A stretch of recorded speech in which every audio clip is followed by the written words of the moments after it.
সকলকে এবং এখানে যারা পার্টিসিপেট করছেন তাছাড়াও অসংখ্য বইপ্রেমিক মানুষ, লক্ষ লক্ষ মানুষ এই কদিনে আসবেন। ইতিমধ্যে young generation they have started coming. I am so proud of them.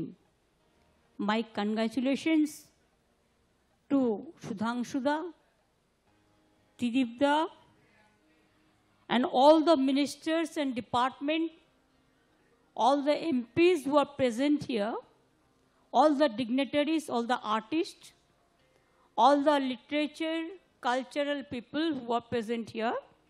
আপনাদের সকলকে আমি আমার অনেক অনেক ধন্যবাদ জানাচ্ছি। আন্তর্জাতিক কলকাতা বইমেলা এক নতুন রূপ নিয়েছে। দিদি, আপনার জন্যই কলকাতার এই গর্বের বইমেলা পেয়েছে নিজস্ব ঠিকানা।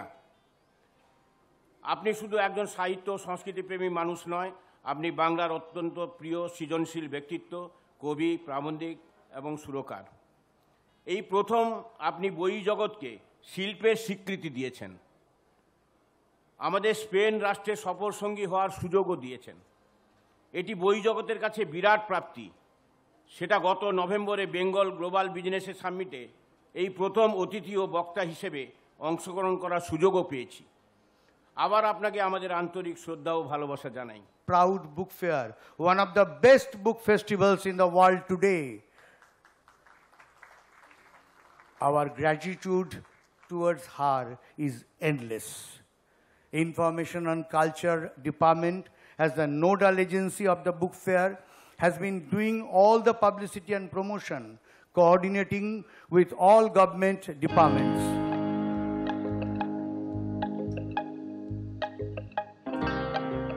শুরু হয়ে গেল ৪৭তম কলকাতা আন্তর্জাতিক পুস্তক মেলা, বইমেলা হিসেবেই যাকে আমরা চিনি।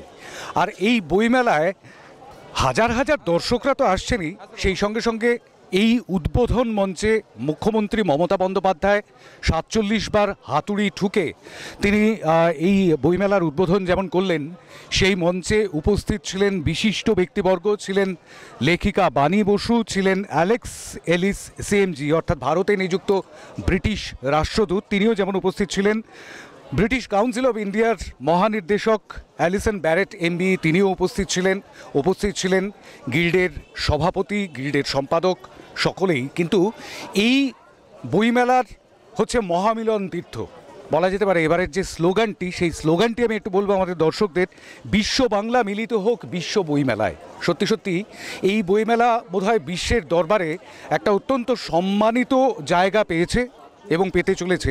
৪৭তম এই বইমেলার উদ্বোধন হয়ে গেল আজকে, এবং এবছরের থিম কান্ট্রি অবশ্যই ইউনাইটেড কিংডম। অর্থাৎ এই ইউনাইটেড কিংডম এ পর্যন্ত 4 বার থিম কান্ট্রি হয়েছে বইমেলার, তার মধ্যে এবারও থিম কান্ট্রি। টিপটিপ করে বৃষ্টি, কিন্তু সেই বৃষ্টি দর্শকদের, পাঠকদের, লেখকদের আটকে রাখতে পারবে না এই বিশ্ব বইমেলার প্রাঙ্গণে মিলিত হতে।